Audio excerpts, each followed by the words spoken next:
No princípio, antes mesmo da concepção de tempo e espaço, antes que a matéria existisse, havia o Eterno, o Deus Todo-Poderoso, que existia desde a eternidade até a eternidade. Junto com ele estava Jesus, o Filho de Deus, a palavra que estava com Deus desde o início, e o Espírito Santo, a manifestação do poder divino e da presença de Deus. Nesse momento primordial, criou Deus o céu e a terra. E a terra era sem forma e vazia, e havia trevas sobre a face do abismo, e o Espírito de Deus se movia sobre a face das águas. E disse Deus: haja luz, e houve luz. E viu Deus que era boa a luz, e fez Deus separação entre a luz e as trevas. E Deus chamou a luz dia, e as trevas chamou noite. E foi a tarde e a manhã, o dia primeiro. E disse Deus: haja uma expansão no meio das águas, e haja separação entre águas e águas.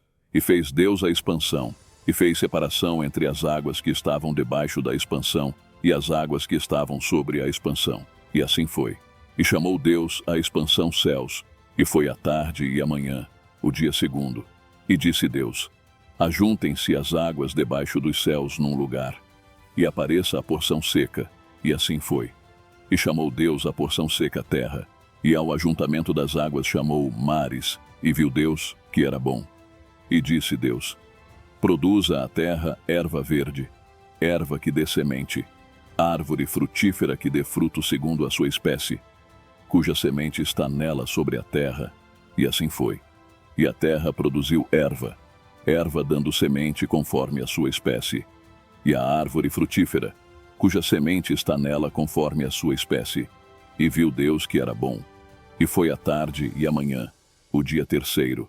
E disse Deus: haja luminares na expansão dos céus, para haver separação entre o dia e a noite, e sejam eles para sinais e para tempos determinados, e para dias e anos. E sejam para luminares na expansão dos céus, para iluminar a terra. E assim foi. E fez Deus os dois grandes luminares, o luminar maior para governar o dia, e o luminar menor para governar a noite. E fez as estrelas.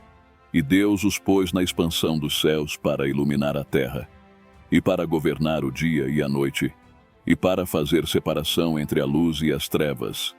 E viu Deus que era bom. E foi a tarde e a manhã, o dia quarto. E disse Deus: produzam as águas abundantemente répteis de alma vivente, e voem as aves sobre a face da expansão dos céus. E Deus criou as grandes baleias, e todo o réptil de alma vivente, que as águas abundantemente produziram conforme as suas espécies, e toda a ave de asas conforme a sua espécie. E viu Deus que era bom. E Deus os abençoou, dizendo: frutificai e multiplicai-vos, e enchei as águas nos mares, e as aves se multipliquem na terra. E foi a tarde e a manhã, o dia quinto. E disse Deus: produza a terra a alma vivente conforme a sua espécie, gado, e répteis, e feras da terra conforme a sua espécie. E assim foi. E fez Deus as feras da terra conforme a sua espécie, e o gado conforme a sua espécie, e todo o réptil da terra conforme a sua espécie. E viu Deus que era bom. E disse Deus: façamos o homem à nossa imagem, conforme a nossa semelhança, e domine sobre os peixes do mar, e sobre as aves dos céus, e sobre o gado, e sobre toda a terra, e sobre todo o réptil que se move sobre a terra. E criou Deus o homem à sua imagem. A imagem de Deus o criou, homem e mulher os criou.